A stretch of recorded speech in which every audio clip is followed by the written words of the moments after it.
What is shadow work?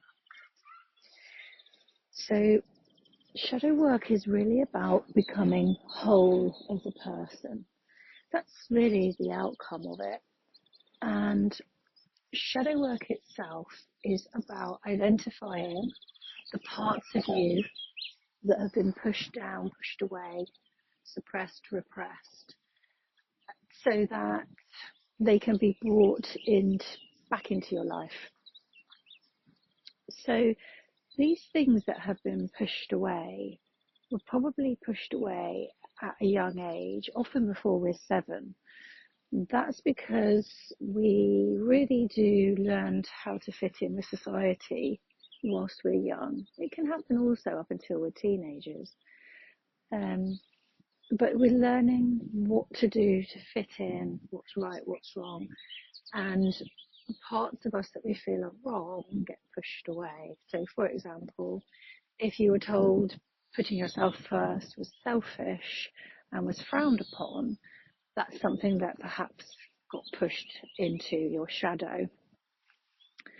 And what can happen as a result of that is that you never actually put yourself first, which is actually really unpleasant because you end up people pleasing, having a lack of boundaries, and probably resenting people for not giving much back to you. So it's quite an unpleasant, toxic situation to be in. That's just one example. There's lots of things that you probably were told that weren't, that were bad, and therefore have kind of moved them into that category.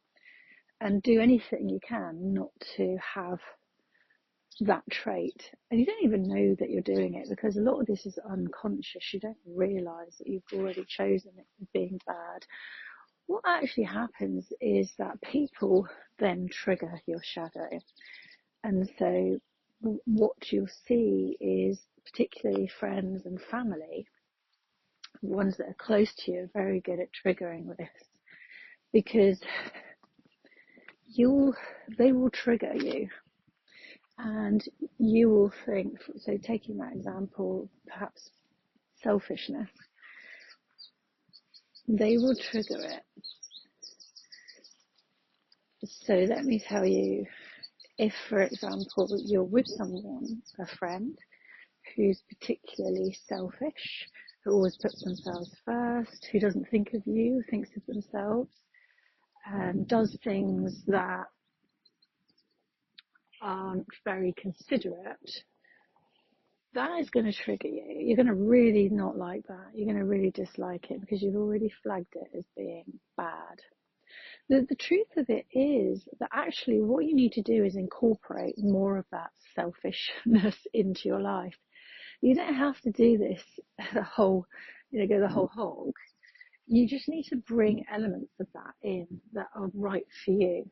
So that might be saying no, putting yourself first before choosing to do something that benefits someone else at the detriment of you. And when you actually do this, what you're doing is you're bringing your shadows into the light and you're integrating them into the way of being, the way you want to be. So you can see it instead of the balance being tipped so severely, you get this kind of not necessarily selfish, but you start to prioritize yourself whilst also checking that, everyone else is going to be okay as far as they can be, but you make a decision based on a more rational way of being. And as a result, then you're not getting this resentfulness or this negative emotion attached. And then you just start to live your life with that shadow integrated and making different decisions based on it. So shadow work makes you whole. And this is why it's really important to look at your shadows. They are the dark parts. A lot of people don't really want to go there and would rather not look at these things. But actually, when you do, you feel so much better in the decisions that you make. The choices that are in front of you are clearer to make. And You come at it from a more empowered position. And it doesn't mean, going back to the selfish example, it doesn't mean that, you're going to become some real ruthless, selfish, heartless, being. But it just means that you're going to be more balanced and as a result making better decisions, which is what this is all about. So there's normally one or two shadows that rule your life, and you do have to do a little bit of digging. You have to really notice your patterns, the things that you're doing, and if you keep repeating things, that's a really good sign. But also things that the easiest way to notice it is to see when people trigger you. If you don't like something in someone, it's a really good sign you need to look at yourself. And perhaps you push something away that you need to kind of deal with. So yeah, that is what shadow work is. There are processes for this. I will be doing some processes in my work to help people move through their shadows and actually turn their shadows into light, because the shadow is always trying to help you as well. It's not negative. It's not bad. It is trying to help you, protect you and keep you safe. So it does have a job to do. So we do need to make sure that its job role is changed slightly rather than eliminated completely.